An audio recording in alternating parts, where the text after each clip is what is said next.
Magandang umaga po at live mula dito sa Pag-asa Weather Forecasting Center. Narito na nga ang tayan ng ating panahon ngayong araw ng Linggo, August 3, 2025.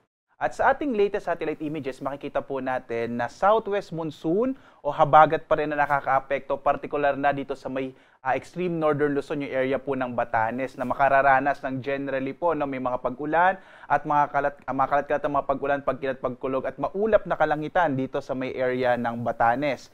Sa nalabing bahagi natin bansa, makikita nyo walang halos mga kaulapan po sa ating malaking bahagi ng ating kapuluan. Dahil po dito generally fair weather at medyo mainit na panahon ang mararanasan sa malaking bahagi ng ating bansa ngayong araw na ito.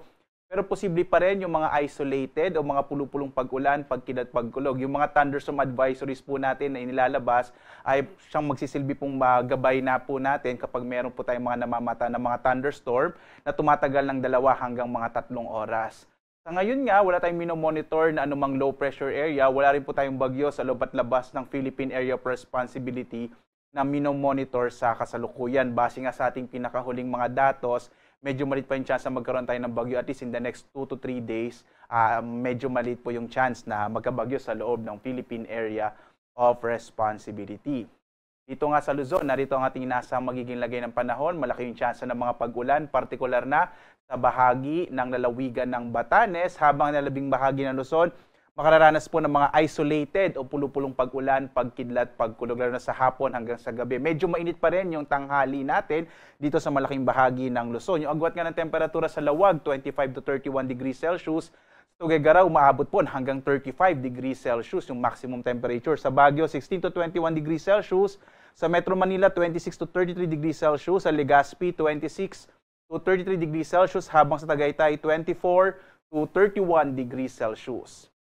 Sa bahagi naman ng Palawan, Visayas at Mindanao, makikita po natin sa area ng Palawan, generally fair weather din ang mararanasan na may mga isolated rain showers and thunderstorms. Agwat ng temperatura sa Kalayaan Islands, 25 to 32 degrees Celsius. Dito naman sa Puerto Princesa, 25 to 32 degrees Celsius.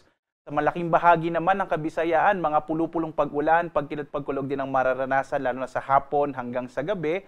Agwat ng temperatura sa Iloilo, 26 to 32 degrees Celsius. Sa Cebu naman, nasa 28 to 32 degrees Celsius, habang sa Tacloban, 28 to 33 degrees Celsius. Ang malaking bahagi din po ng Mindanao ay makararanas ng bahagyang maulap hanggang sa maulap na kalangitan na may mga pulupulong pag-ulan, pagkilat, pagkulog, kadalasan din po sa hapon hanggang sa gabi.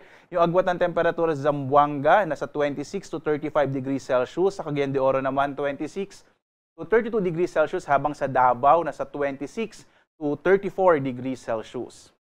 Sa lagay naman po ng ating karagatan, makikita natin itong extreme northern Luzon, yung area po ng Batanes at Babuyan Islands, katamtaman hanggang sa Maalon yung magiging lagay ng karagatan. Dulot po yan ng hanging habagat, habang sa nalabing bahagi ng ating bansa, yung mga baybayin po ng ating kapuluan, banayad hanggang sa katamtaman na magiging kondisyon po ng ating karagatan. Maaring pumalaot yung mga sakyang pandagat at magiging mga malilitang mga bangka sa mga baybayin ng ating bansa. Bangabat nagbababala pa rin ang pag-asa sa mga potential po ng mga thunderstorm na kung minsan nagpapalakas ng alon ng ating karagatan. Kaya iba yung pag-ingat pa rin po mga kababayan.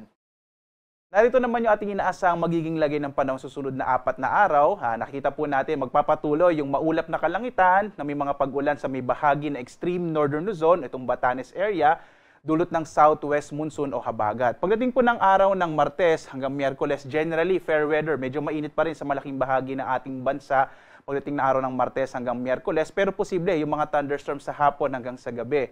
Pagdating po ng araw ng Huwebes, posible may mabuong low pressure area sa may silangan ng Luzon, at maaaring magdala ito ng maulap na kalangitan, partikular na sa may bahagi ng Bicol region at ng Eastern Visayas. Muli po, pwede pa naman itong magbago at magbibigay tayo ng mga update. Yung update po natin kapag 5 a.m. at 5 p.m. ng hapon.